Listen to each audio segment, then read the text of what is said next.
नमस्कार दोस्तों, सभी दर्शकों का स्वागत है। हम बात करने वाले हैं दिसंबर 2022 के राशिफल की।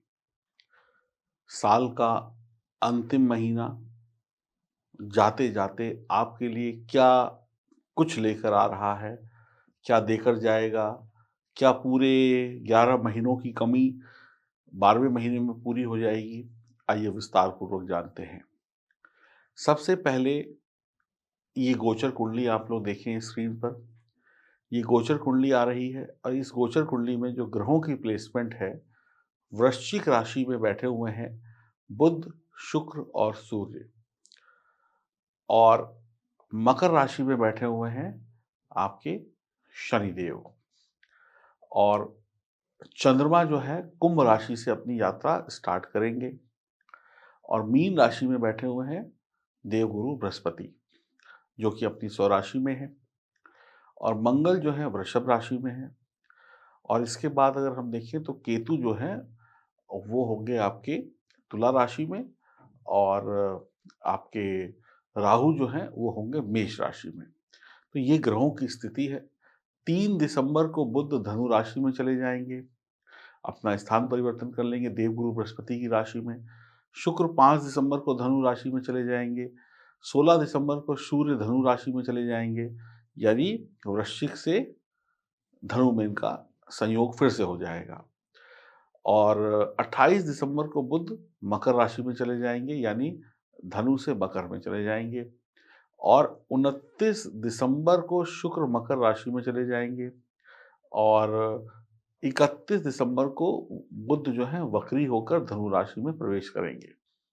तो ये थी दिसंबर माह की पूरी ग्रहों की गणना, गोचरीय गणना, जिसके आधार पर आपका दिसंबर माह तय किया जाएगा कि आपको क्या शुभ मिलेंगे, क्या अशुभ मिलेगा। क्या दिसंबर माह में कोई चमत्कार देखने को मिलेगा जिससे भाग्य बदल जाएगा? क्या आपका इंतज़ार खत्म होगा सफलता का? बिल्कुल सटीक आंकलन हम करेंगे और इस राशिफल को हमने 4 हिस्सों में बाँट दिया है। पहला सप्ताह, दूसरा सप्ताह, तीसरा सप्ताह, चौथा सप्ताह। यानी कि आप अपने एक-एक सप्ताह को बेहतरीन बना सकें, ताकि आप कन्फ्यूज़ ना हों। तो ये राशिफल 4 भागों में बँटा हुआ होगा। तो आइए, क्या आपका भाग्योदय दिसंबर 2022 में होगा? आइए जानते हैं। गोचर कुंडली आपके समक्ष है, आपने इसको समझ लिया, देख लिया।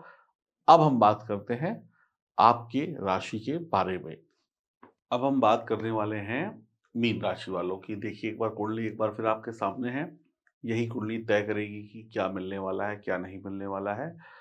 तो महीने को 4 भागों में बाँट देते हैं। पहला सप्ताह, दूसरा सप्ताह, तीसरा और चौथा। तो पहला सप्ताह है 1 दिसंबर से 7 दिसंबर। तो 1 तारीख को थोड़ी-सी टेंशन आपके दिमाग में रहेगी, चिंता रहेगी और आत्मविश्वास में कमी होगी। थोड़ी आप ऐसा समझ लें कि थोड़ा आलसी हो सकते हैं, चिड़चिड़े हो सकते हैं। सर्दी का मौसम चल रहा है, आलस आएगा कि कौन उठे, कौन काम करे, थोड़ा और सो लेते हैं। इसी सब में कुछ काम बिगड़ जाएँगे, लेट-लतीफ़ हो जाएँगे। कुछ सरकारी काम जो हैं, जहाँ पर आपको वक़्त पर पहुँचना चाहिए, आप वहाँ पर वक़्त पर नहीं पहुँचेंगे। इंटरव्यू पे वक़्त पे नहीं पहुँचेंगे तो काम बिगड़ जाएगा। 2 और 3 तारीख को समय बहुत शानदार रहेगा। वैवाहिक किसी की शादी हो, किसी की पार्टी हो, किसी का कुछ कुछ भी मतलब एक समारोह, एक उत्सव, एक फंक्शन में आप जा सकते हैं। कुछ जो महत्वपूर्ण काम है, चाहे नौकरी से जुड़े हों, घर से जुड़े हों, काम से जुड़े हों, उसमें आप उन काम को आगे बढ़ाएँगे। यानी कि आप एक कदम आगे बढ़ेंगे और आपके लिए ये अच्छा भी रहेगा। अधिकारी जो हैं, आपके जो सीनियर हैं, वो आपसे खुश रहेंगे, आपकी कार्यकुशलता से प्रभावित होंगे, आपकी मेहनत से प्रभावित होंगे। बच्चों की करियर की चिंता दूर होगी। 4 और 5 तारीख को समय मानसिक रूप से संतोषकारी रहेगा, आपको लगेगा सब ठीक चल रहा है, कोई गड़बड़ नहीं है भई, जो चल रहा है ठीक चल रहा है। बच्चों को करियर की चिंता दूर हो जाएगी। आपसी विचार-विमर्श से, आपसी बातचीत करने से आपके जो मुश्किल भरे रास्ते हैं, वो आसान हो जाएँगे। कारोबारियों के कारोबार में तरक्की होगी, आपसी समझौतों से और तरक्की होगी, बिज़नेस बढ़ेगा, पार्टनरशिप अच्छी चलेगी, सामाजिक कार्यक्रम में बढ़-चढ़ कर हिस्सा लेंगे। 6 और 7 तारीख को कोई बड़ा सौदा हाथ में लगेगा, पारिवारिक उत्सव का आयोजन होगा। बच्चों के लिए बहुत अच्छा समय रहेगा, नई पहचान बना पाएँगे, स्कूल कॉलेज के टीचर आपकी तारीफ़ करेंगे, आप कोई कॉम्पिटिशन या कुछ छोटे-मोटे खेल-कूद में विजयी रहेंगे, आर्थिक स्थिति मजबूत रहेगी, पैसे की कोई कमी नहीं है, अचानक से ज़िम्मेदारियाँ बढ़ेंगी, प्रमोशन होगा, ट्रांसफ़र हो सकता है, अपने घर से कहीं दूर भी जाना पड़ सकता है काम के सिलसिले में। 8 दिसंबर से 15 दिसंबर की बात करें तो और आगे बढ़ते हैं दूसरे सप्ताह की तरफ, तो 8 तारीख को कभी अच्छा, कभी खराब, ये मूड पर रहेगा। कभी आपका मूड अच्छा है तो अच्छे से बात करेंगे, खूब काम करेंगे, मूड खराब है तो गुस्सा हो जाएँगे।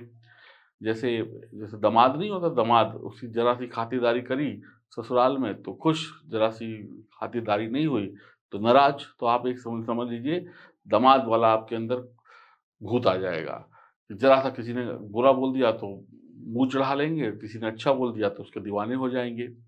तो 8 तारीख को ऐसे ही चलेगा। और उसके बाद 11 तारीख के बाद आपका समय जो है थोड़ा खराब आएगा। तो 8 तारीख को थोड़ा-सा कोई गड़बड़ नहीं है, बस ऐसे ही आप मूड स्विंग होता रहेगा। तो 10 तारीख 9 और 10 तारीख को समय ठीक है। 11 तारीख को करीब शाम के समय आपको थोड़ा-सा पैसे-वैसे का नुकसान हो सकता है। आपकी कोई जिद, आपकी कोई लापरवाही आप पर भारी पड़ सकती है। आप जानबूझकर आपको पता होगा कि इस काम में नुकसान है, आपको पता होगा कि ये काम मुझे नहीं करना है, लेकिन फिर भी करेंगे और नुकसान उठा बैठेंगे। यानी आ बैल मुझे मार। तो या फिर जो आपके नीचे जैसे काम करने वाले मज़दूर हैं, लेबर हैं, उनसे आप सही तरीके से काम नहीं ले पाएँगे। उ उनसे आपका वक़्त पर प्रोजेक्ट पूरा नहीं होगा, आपका जो सीमित समय पे जो टारगेट पूरा करना था, वो पूरा नहीं कर पाएँगे। तो लापरवाही या जानबूझकर आप अपना ही नुकसान कर लेंगे। आत्म अति आत्मविश्वास, ओवर कॉन्फिडेंस में आप जोखिमपूर्ण काम करेंगे और नुकसान उठा लेंगे। कारोबार में आपको बातें सुननी पड़ सकती हैं, आपके पार्टनर से बहस हो सकती है, घरवालों से बहस हो सकती है, आपके जो नीचे काम करने वाले लोग हैं, वो आपका मज़ाक उड़ा सकते हैं, आपके सीनियर आपको कह सकते हैं, तुम ठीक से अपनी टीम हैंडल नहीं कर पा रहे हो। कुल मिलाकर आपको नीचा दिखाया जाएगा, आपको दुःख होगा। 12 और 13 तारीख का समय अच्छा जाएगा और पैसों से संबंधित मामलों में आपको समझदारी से निपटना होगा, जल्दबाज़ी में धोखा खा जाएँगे। लेकिन हाँ, इस पूरे सप्ताह में आपको कहते हैं ना कि बादाम खाकर वो अकल नहीं आती है, जितनी ठोकर खाकर अक्सर आती है, तो आपका दिमाग खुल जाएगा, आपको पता चल जाएगा। परिवार में खुशी का माहौल होगा, लेकिन कार्य क्षेत्र में आप तनावपूर्ण रहेंगे।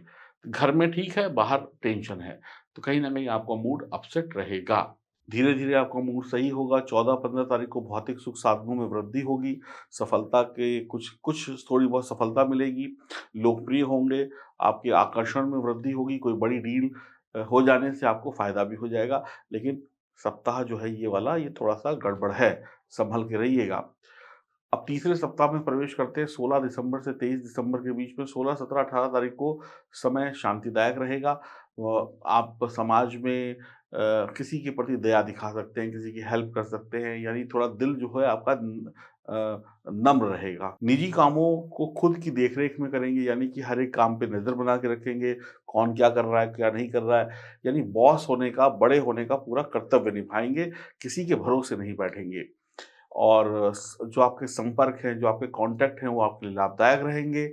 आप सफलता प्राप्त करेंगे। 19-20 तारीख को समय थोड़ा कष्टकारी रहेगा, सँभल के रहिएगा। पारिवारिक मामलों में झंझट या विवाद हो सकता है 19-20 को। भाइयों से, अपनों से, रिश्तेदारों से तू-तू, मैं-मैं हो सकती है, लड़ाई-झगड़ा हो सकता है। समय ठीक नहीं है 19-20 को। काम-काज के लिए दिक्कत नहीं है, परिवार में टेंशन रहेगी। सावधानीपूर्वक बातें करें, सावधानीपूर्वक फैसले लें, सावधानीपूर्वक हामी भरें, सावधानीपूर्वक किसी की गारंटी लें, वरना अपने ही आपको धोखा दे जाएँगे। 21-22 तारीख को समय जो है सुखों को बढ़ाने वाला होगा। आप सभी के लिए काम करेंगे, लोग आपके लिए काम करेंगे, गिले-शिकवे दूर होंगे, महत्वपूर्ण कामों में एक-दूसरे की साथ मिलेगा। माता-पिता, रिश्तेदारों से रिश्तों में नई ताज़गी आएगी, आप नौकरी में सामंजस्य बनाकर रखेंगे, नौकरी में अपनी पकड़ को मजबूत बनाकर रखेंगे। 23 तारीख को आपको हर कार्य में जीत हासिल होगी। आप अपने जन्म स्थान पर जाने के इच्छुक हो सकते हैं, यानी कि जहाँ पे आपका बचपन बीता हो, वहाँ की यादें ताज़ा हो जाएँगी। घर में कोई टीवी, फ्रिज, वॉशिंग मशीन या कोई बड़ा सामान आ सकता है, पुराना खराब हुआ, नया आ गया। छोटा-बड़ा कुछ भी हो सकता है। अब अंतिम सप्ताह की तरफ चलते हैं 24 दिसंबर से 31 दिसंबर के बीच में। तो 24 तारीख को समय जो है अच्छा रहेगा, व्यापारिक लाभ होगा, मन प्रसन्न रहेगा। 25-26 को बहुत ही अच्छा दिन रहेगा, कोई बात बन जाएगी आपकी, आपकी काम की तारीफ़ होगी, मित्रों का दायरा बढ़ेगा, आपको चारों तरफ से सफलता प्राप्त होगी। ज़रूरत से ज़्यादा खर्चा ज़रूर हो सकता है, पार्टी-वार्टी में पैसा खर्च हो सकता है, दोस्त यार आपके आपसे पैसा उधार माँग सकते हैं। आर्थिक पक्ष डामाडोल रहेगा, बाकी खुशियाँ बनी रहेगी। रुक-रुक कर जो काम चल रहे थे वो तेज़ी से बढ़ेंगे, कुछ काम बंद भी हो जाएँगे, कुछ कामों में निराशा भी हाथ लगेगी। तो काम में कई काम नुकसान दे जाएँगे, कई काम फ़ायदा दे जाएँगे, 50-50 रहेगा काम के सिलसिले में। और मैं आपको सलाह दूँगा जो काम आपको नहीं आते हैं उन कामों को छेड़िएगा ही मत। काम-काज की अधिकता से सेहत कमज़ोर होगी, काम-काज की टेंशन से आप खाने-पीने का ध्यान नहीं रखेंगे, तो थोड़ा कमज़ोर हो सकते हैं, थकान हो सकती है। 29, 30, 31 तारीख को बहुत सारा काम आपके सर पर रहेगा, बहुत सारी ज़िम्मेदारियाँ रहेंगी, लोग न्यू ईयर मना रहे होंगे और आप काम कर रहे होंगे। धार्मिक यात्रा हो सकती है, परिवार के साथ कहीं जा सकते हैं, बच्चों के करियर, बच्चों के विवाह से संबंधित मीटिंगें हो सकती हैं, इसमें आप व्यस्त रहें कि स्कूल कॉलेज ढूँढें कंप्यूटर पे कि बच्चे को यहाँ एडमिशन कराना है, किसी बच्चे की या परिवार में किसी की शादी है तो मिलने-मिलाने में व्यस्त रह सकते हैं। योजनाएँ बनाएँगे कि शादी यहाँ करनी है, वहाँ करनी है, लड़का ऐसा होना चाहिए, लड़की वैसी होनी चाहिए। आप अपने दोस्तों यारों के साथ, रिश्तेदारों के साथ कहीं घूमने-फिरने जा सकते हैं, किसी के घर में पार्टी-वार्टी का आनंद ले सकते हैं, खान-पान आपका बढ़िया रहेगा और होटल-वोटल में जाके मौज-मस्ती भी रहेगी और काम बढ़िया रहेगा, आप कुल मिलाकर आनंद में डूबे रहेंगे। तो कुल मिलाकर देखा जाए तो 1 तारीख से लेकर 31 दिसंबर तक का जो समय है, मीन राशि वालों के लिए कहीं न कहीं ठीक ही है, बहुत ज़्यादा बुरा नहीं है। जाते-जाते दिसंबर निराश नहीं करेगा।